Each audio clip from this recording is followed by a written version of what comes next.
नमस्कार दोस्तों, spirituality bye सुमन channel पर आप सभी का स्वागत है।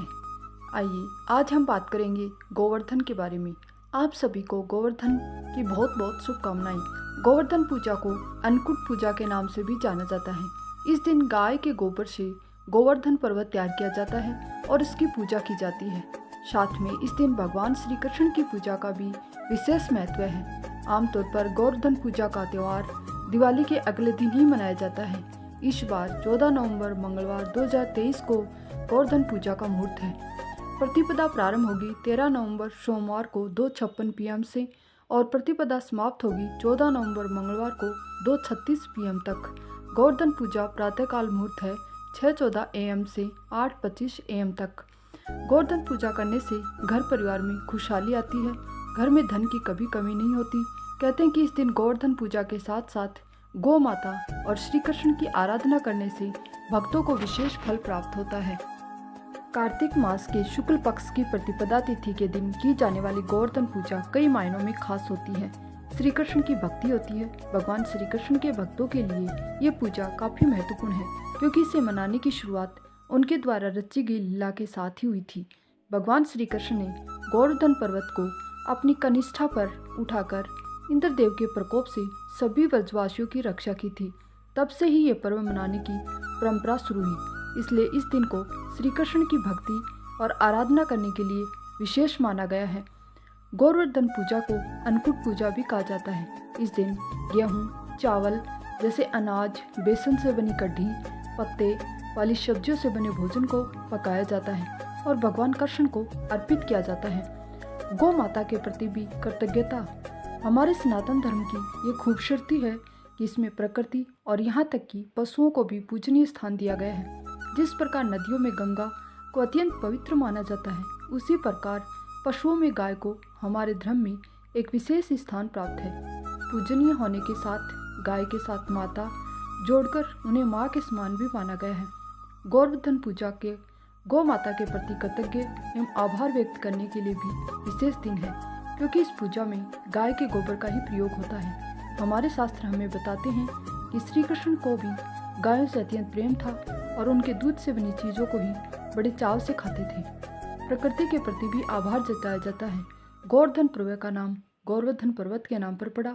भगवान श्री कृष्ण ने सभी ब्रजवासियों को ये बताया था कि पर्वत पर ही अन्न और अन्य वनस्पति की उपज होती है, इसलिए ये भी पूजनीय है। एक प्रकार से ये पर्व प्रकृति के प्रति आभार प्रकट करने का ही माध्यम है और इससे इसकी महत्ता अधिक बढ़ जाती है। मथुरा और गोकुल में कई भक्त इस दिन गोवर्धन पर्वत के चारों ओर 11 मील मार्ग की परिक्रमा करने के लिए एकत्रित होते हैं। वहां स्थित कई मंदिरों में फूलों की प्रस्तुति करने के बाद पहाड़ को भी भोजन प्रस्तुत करते हैं। अन्नकूट जैसा इसके नाम से ही पता चलता है, भोजन का पहाड़ होता है। इसकी तैयारी गोवर्धन उत्सव का एक महत्वपूर्ण भाग है। इस पूजा को पूरी श्रद्धा से करने वालों को भगवान श्री कृष्ण का आशीष प्राप्त होता है। साथ ही गौ माता भी इस पूजा से प्रसन्न होती है। यह पर्व भक्तों के जीवन में सुख समृद्धि की सौगात लेकर आता है। इस पूजा को करने से और भगवान श्री कृष्ण को अन्नकूट अर्पित करने से घर में कभी भी धन धान्य की कमी नहीं होती। इस पूजा में जातक और उसके परिवारजनों को अच्छी सेहत और लंबी आयु का उपहार भी मिलता है। ये पूजा घर में सकारात्मक ऊर्जा लेकर आती है। गोवर्धन पूजा में अधिकांशतः गौ माता व गाय के गोबर की पूजा की जाती है। शास्त्रों में बताया गया है कि गाय गंगा नदी और देवी लक्ष्मी के समान पवित्र होती है। जिस घर में गाय का पालन पोषण होता है, उस घर में हमेशा सुख समृद्धि बनी रहती है। इस दिन गोवर्धन पर्वत की पूजा भी की जाती है। गोवर्धन पूजा के दिन प्रातःकाल जल्दी उठें, नित्य कर्मों से निवृत्त होने के बाद स्नान करें। अपने गाय और बछड़े को लाल पीले रंग, मोरपंख आदि से सजाएं। उनके सींग व तेल पर गेरू का लेप लगाएं। फिर शुभ मुहूर्त में गाय के गोबर से गिरिराज पर्वत या गोवर्धन पर्वत की आकृति बनाएं और उसकी पूजा करें। अपने मवेशियों, गाय, बछड़े आदि की आकृति भी बनाएं। गोवर्धन देवता को आप मार्ग अवश्य अर्पित करें। इसके बाद पंचोपचार से इन आकृतियों की और गायों की विधिवत पूजा करें। पूजा के बाद गोवर्धन जी को आभार व्यक्त करते हुए उनकी 7 परिक्रमा लगाएं। परिक्रमा के समय घर का एक सदस्य हाथ में तांबे का कलश लेकर पानी की धारा गिराता हुआ चलता है। उसके पीछे दूसरा सदस्य जौ के बीज बोते हुए यह परिक्रमा पूरी करता है। इस पूजा स्थल के पास नैवेद्य जल, फल, खील, बतासे आदि के भोग के रूप में रखें। गायों को घर में बने भोग का प्रथम अंश खिलाएं। यदि आपके घर में गाय नहीं है तो किसी अन्य गाय या बछड़े को भी ये भोग अवश्य खिलाएं। इसके बाद अपने घर के पूजा घर में भगवान श्री कृष्ण की पूजा करें। श्री कृष्ण की प्रतिमा को दूध, दही और गंगाजल से स्नान कराएं।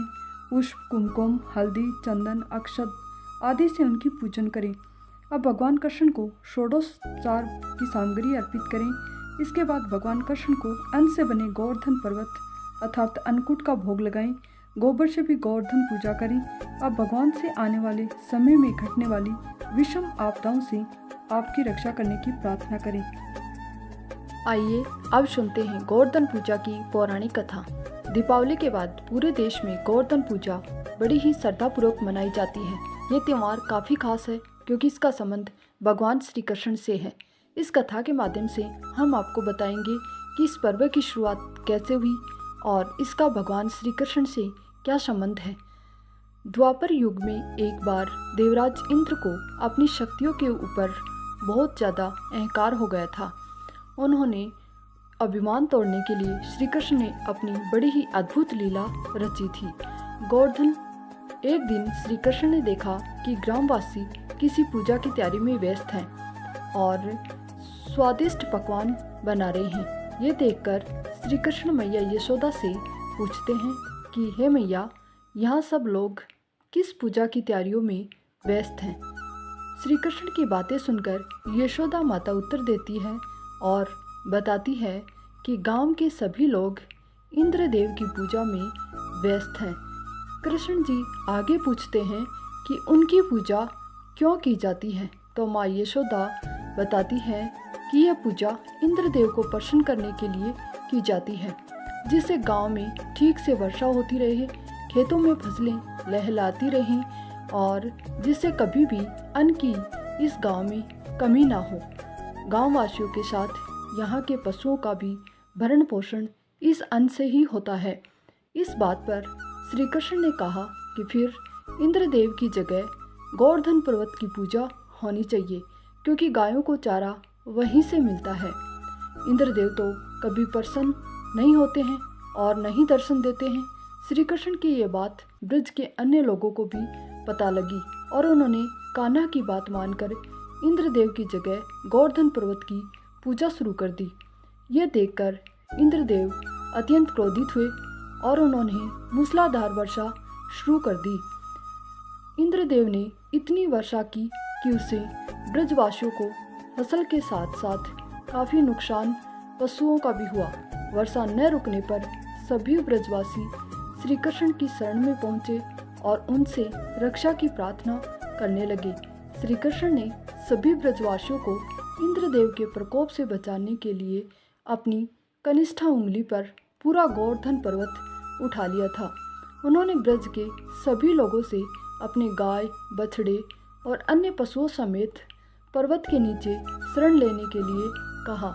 इंद्रदेव श्री कृष्ण की ये लीला देखकर और भी क्रोधित हो गए और उन्होंने वर्षा की गति और भी अधिक कर दी।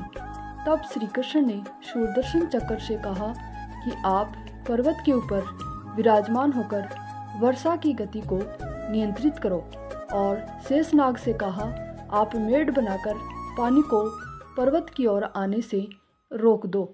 इंद्र लगातार 7 दिन तक वर्षा करते रहे। तब ब्रह्मा जी ने इंद्र से कहा कि श्री कृष्ण भगवान विष्णु के अवतार हैं और उन्हें कृष्ण जी की पूजा की सलाह दी। तब ब्रह्मा जी की बात सुनकर इंद्रदेव ने श्री कृष्ण से क्षमा मांग ली और उनकी पूजा करके अन्नकूट का 56 तरह का भोग लगाया। तभी से गोवर्धन पर्वत की पूजा की जाने लगी और श्री कृष्ण को प्रसाद में 56 भोग चढ़ाया जाने लगा। गोबर का गोवर्धन बनाकर उसकी पूजा हम सभी के घरों में की जाती है। जय गोवर्धन पर्वत की, जय श्री कृष्ण भगवान की। धन्यवाद।